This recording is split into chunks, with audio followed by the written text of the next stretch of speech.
Hello guys, तो कैसे हैं आप सभी। तो आज की कहानी शुरू करने से पहले अगर आप मेरे चैनल पर न्यू हैं तो प्लीज़ उसे सब्सक्राइब ज़रूर कीजिएगा। तो आज की कहानी शुरू करते हैं। भाभी, यह मेरी बहू है, कोई गैर नहीं। सुरभि और सुरभि, हाँ मम्मी जी, क्या हुआ। अरे वह मेरी बड़ी भाभी का फ़ोन आया था, कह रही थी उनका मुझसे मिलने का बहुत मन कर रहा है। तो मैंने कहा भाभी आ जाओ।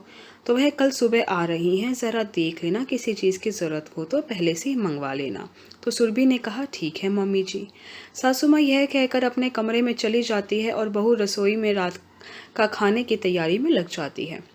वह सुबह जल्दी उठकर सबका चाय नाश्ता बना पति को टिफिन देकर ऑफिस भेज देती है। तो सासू माँ कहती है बहू थोड़े से आलू गोभी के पकोड़े बना लेना जब तुम्हारी मामी जी आए। तो सुरभि ने कहा ठीक है मम्मी जी। 11 बजे के करीब कुसुमलता अपने ननंद के घर पहुंचती है। तो गीता जी भी अपनी भाभी का खूब अच्छे से स्वागत करती हैं। सुरभि उनके लिए पानी लेकर आती है, पैर छूकर प्रणाम करती है। तो वह भी जीती रहो खुश रहो बोलती है।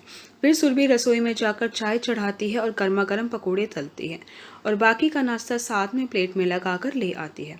तो गीता जी कहती हैं बहू तुम भी हमारे साथ नाश्ता कर लो। सुरभि के कुछ बोलने से पहले ही गीता जी की भाभी बोल पड़ती हैं, अरे अभी सुबह ही तो नाश्ता किया होगा बहू ने, इतना खाएगी तो कामचोर हो जाएगी। जीजी थोड़ा कम खाना खिलाया करो, ज़्यादा पेट भरा हो तो आलस ही नहीं उतरता इन महारानियों का।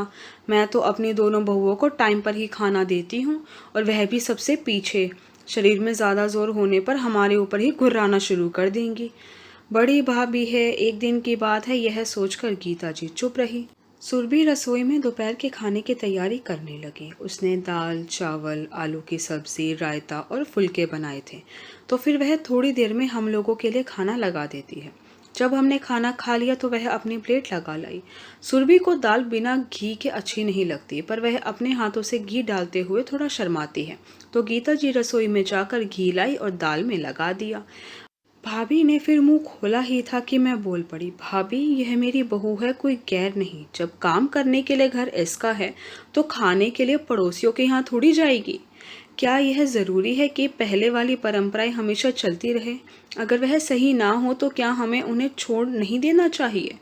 किसी को अपने कलेजे का टुकड़ा देना आसान नहीं होता, फिर भी माँ बाप सामने वाले पर विश्वास करके उन्हें अपने कलेजे का टुकड़ा देते हैं और जो उम्मीद हम अपनी बेटी के लिए करते हैं पहले वैसा व्यवहार अपने बहुओं के साथ तो करें। भाभी चुप हो जाती है। तो फिर गीता जी कहती हैं भाभी